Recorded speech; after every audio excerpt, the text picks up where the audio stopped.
नमस्कार, आपका नए और प्रेस वीडियो में हार्दिक स्वागत है। आज केंद्रीय कर्मचारियों व पेंशनर्स के लिए बड़ी खुशखबरी आई है। जी हां, सरकार से सभी केंद्रीय कर्मचारी व पेंशनर्स को 18 माह की बकाया डी एरियर की सौगात। जी हां, 18 महीने के बकाया डी एरियर भुगतान को लेकर केंद्र सरकार से इस वक्त की बड़ी खबर आ चुकी है, जिसकी पूरी जानकारी आपको इस वीडियो में मिलेगी। साथ ही कर्मचारी व पेंशनर्स के लिए सरकार के 3 बड़े फैसले आए हैं, जिसमें सैलरी व पेंशन से जुड़ी खबरें हैं। तो बने रहा आप इस वीडियो को लास्ट तक और जानिए इन बड़ी खबरों को सबसे पहले। इससे पहले अगर आपने अभी तक भी इस वीडियो पर एक लाइक नहीं किया हो तो एक लाइक कर दीजिए, क्योंकि आपका एक लाइक ही हमारी मेहनत का फल होता है। वही चैनल को भी फ्री में सब्सक्राइब नहीं किया हो सब्सक्राइब कर लीजिए, ताकि आगे भी आपको कर्मचारी व पेंशनर से जुड़ी लेटेस्ट बड़ी अपडेट सबसे पहले देखने को मिलती रहे। चलिए बढ़ते हैं बड़ी खबरों में आगे। आज की पहली बड़ी खबर। जी हां, कोरोना के बढ़ते खतरों को देख केंद्र सरकार ने कर्मचारियों को दिया वर्क फ्रॉम होम, जारी की नई गाइडलाइंस। जी हां, आपको बता दें कि देश में कोविड-19 मामलों में वृद्धि के साथ केंद्र सरकार ने अपने आवर्सीय के स्तर से नीचे के 50% कर्मचारियों घर से काम करने की अनुमति दी है। इसके अलावा गर्भवती महिलाओं और विकलांग लोगों को कार्यालयों में आने से छूट दी गई है। केंद्र के आदेश में कहा गया है कि आवर्सीय के स्तर से नीचे के सरकारी कर्मचारियों की शारीरिक उपस्थिति वास्तविक संख्या के 50% तक सीमित होगी और शेष 50% घर से काम करेंगे। भारत में कोरोना वायरस के ओमिक्रॉन वेरिएंट के साथ साथ कोविड-19 मामलों में तेज वृद्धि देखी जा रही है।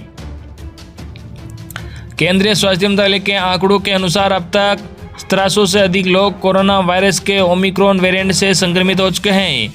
इसलिए केंद्र ने कोविड संक्रमण के प्रसार को रोकने के लिए कई उपायों को लागू किया है। कल इसने सरकारी कार्यालयों और कर्मचारियों के लिए वायरस को रोकने के लिए दिशा निर्देश जारी किए हैं। सरकारी कार्यालयों और कर्मचारियों के लिए केंद्र सरकार द्वारा घोषित उपाय जान लीजिए कि 50% कर्मचारी घर से काम करेंगे जो आवर्सीय स्तर से नीचे हैं। कार्यालयों में भीड़ भाड़ से बचने के लिए कार्यालय का समय सुबह 9 बजे से शाम 5:30 बजे तक और सुबह 10 बजे से शाम 6:30 बजे तक रखा जाएगा। कोविड कंटेनमेंट जोन में रहने वाले स्टाफ सदस्यों को कार्यालय आने से छूट दी गई है।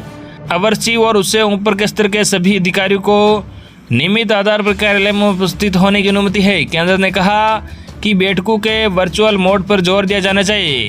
कार्यालय द्वारा कार्यालय स्थल की उचित सफाई, लगातार सफाई का पालन किया जाना चाहिए। इसके अलावा विभागों के प्रमुखों को यह भी सुनिश्चित करना चाहिए कि कार्यालय के अंदर कोई भीड़ भाड़ न हो। सभी कर्मचारियों को कोविड उपयुक्त व्यवहार का कड़ाई से अनुपालना सुनिश्चित करना होगा। इसमें बार बार हाथ धोना होगा, मास्क पहनना और हर समय सोशल डिस्टेंसिंग का पालन करना शामिल है। वही अगली बड़ी खबर आपको बता दें कि नए साल में केंद्रीय कर्मचारियों की बड़ी 21,000 तक सैलरी, डीए में भी 3% की बढ़त।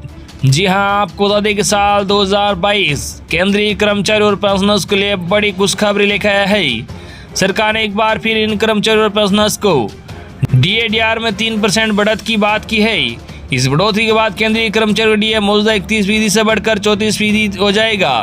हालांकि केंद्र सरकार की तरफ से अभी तक इसकी पुष्टि नहीं हुई है। 3% बढ़ेगा केंद्रीय कर्मचारी व पेंशनर्स का महंगाई भत्ता डीए और डीआर। जी हां, नए साल में केंद्रीय कर्मचारी व पेंशनर्स को 3% महंगाई भत्ता बढ़ने जा रहा है। इससे उनके वेतन में करीब 21,000 रुपये की बढ़त होगी। वही सरकार फिटमेंट फैक्टर को भी बढ़ाने की बात कर रही है। इस फिटमेंट फैक्टर के बढ़ने से कर्मचारी के वेतन में 8,000 रुपये तक की बढ़त हो सकती है।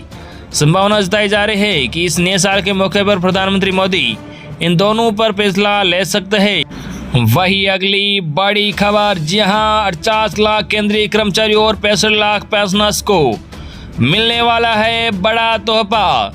जी हां, खाते में 2 लाख तक डालेगी सरकार एरियर।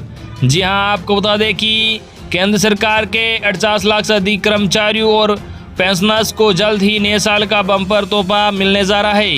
केंद्र सरकार इस महीने महंगाई भत्ते के एरियर का भुगतान कर सकती है। सरकार पिछले 18 महीने घटके डी एरियर का एक साथ भुगतान करने की तैयारी में है।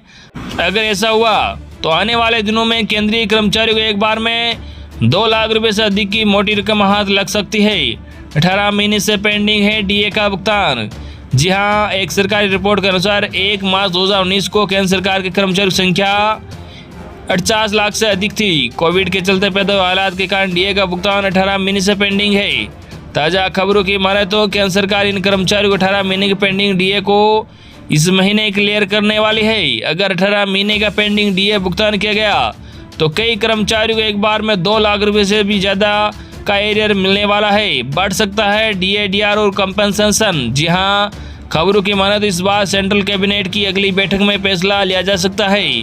इस बैठक में डीए और डीआर को बढ़ाने का भी फैसला हो सकता है। इसके अलावा कंपनसेशन बढ़ाने की भी तैयारी है। आपको बता दें कि इससे पहले केंद्र सरकार ने पिछले साल अक्टूबर में डीए और डीआर को 17% से बढ़ाकर 31% कर दिया था। पेंशनभोगी पूर्व कर्मचारियों को भी होगा फायदा। जी हाँ, उल्लेखनीय है कि महंगाई को बेअसर करने के लिए केंद्र सरकार के कर्मचारियों और पेंशनभोगी पूर्व कर्मचारियों को साल में 2 बार डीए डीआर की बढ़ोतरी का फायदा दिया जाता है। अगर आने वाली बैठक में 18 महीने का एरियर क्लियर करने का फैसला लिया जाता है तो लेवल 1 के कर्मचारियों को 11,880 रुपये से लेकर 38,500 रुपये तक का एरियर मिलेगा। इसी तरह लेवल 13 के कर्मचारियों को एक बार में 1,44,200 रुपये से लेकर 2,18,200 रुपये तक का एरियर मिलेगा। वही अगली बड़ी खबर आपको बता दें कि पेंशन लेने वालों के लिए खुशखबरी। जी हाँ, लेकिन 28 फरवरी से पहले नहीं किया जरूरी काम तो होगा नुकसान। जी हाँ, आपको बता दें कि जिन पेंशन धारकों ने अभी तक अपना जीवन प्रमाण पत्र संबंधित बैंक में दाखिल नहीं किया है उनके लिए अच्छी खबर है। ऐसे लोगों के लिए सरकार ने जीवन प्रमाण पत्र दाखिल करने की आखिरी तारीख को बढ़ा दिया है। सरकार ने कोविड-19 महामारी के मद्देनजर केंद्र सरकार के पेंशनभोगियों के लिए जीवन प्रमाण पत्र जमा करने की समय अवधि 28 फरवरी 2022 तक बढ़ा दी है। कार्मिक लोक शिकायत और पेंशन मंत्रालय के कार्यालय ज्ञापन में कहा गया है, विभिन्न राज्यों में चल रही कोविड-19 महामारी को ध्यान में रखते हुए और बुजुर्ग आबादी के कोरोना वायरस की चपेट में आने के खतरे को देखते हुए सभी आयु वर्ग के पेंशनभोगियों के लिए जीवन प्रमाण पत्र जमा करने की मौजूदा समय सीमा 31 दिसंबर 2021 को बढ़ाने का निर्णय लिया गया है। इसमें आगे क्या है कि अब केंद्र सरकार के सभी पेंशनभोगी 28 फरवरी 2022 तक अपना जीवन प्रमाण पत्र जमा कर सकते हैं। इस विस्तारित अवधि के दौरान पेंशन से वितरण प्राधिकरणों द्वारा बिना किसी रिकॉर्ड के पेंशन का भुगतान जारी रहेगा। हालांकि ऐसा नहीं करने पर पेंशनभोगियों की पेंशन रुक सकती है। बता दें कि पेंशनभोगियों को हर साल जीवन प्रमाण पत्र जमा कराना होता है। कैसे जमा करें जीवन प्रमाण पत्र? जी हाँ, पेंशनभोगियों द्वारा पेंशन वितरण बैंक में जाकर जीवन प्रमाण पत्र जमा किया जा सकता है। यह सबसे आम तरीका है। पेंशनर्स को बैंक अकाउंट पर उपलब्ध एक फॉर्म भरना होगा और उसे बैंक अधिकारी को जमा करना होगा। इसके अलावा अगर आपको बैंक डोर सर्विस देता है तो आप उसका इस्तेमाल करके भी अपना जीवन प्रमाण पत्र जमा करा सकते हैं। तो ये थी आज की लेटेस्ट और बड़ी खबरें जो हमने आप तक पहुँचाई है। आई होप कि आपको ये खबरें जानकर अच्छा लगा होगा। इस वीडियो पर ज़्यादा से ज़्यादा लाइक और इस वीडियो को ज़्यादा से ज़्यादा आपके मिलने वाले साथियों तक जरूर सही करना ताकि उन तक भी आज की लेटेस्ट और बड़ी खबरें पूछ के। धन्यवाद।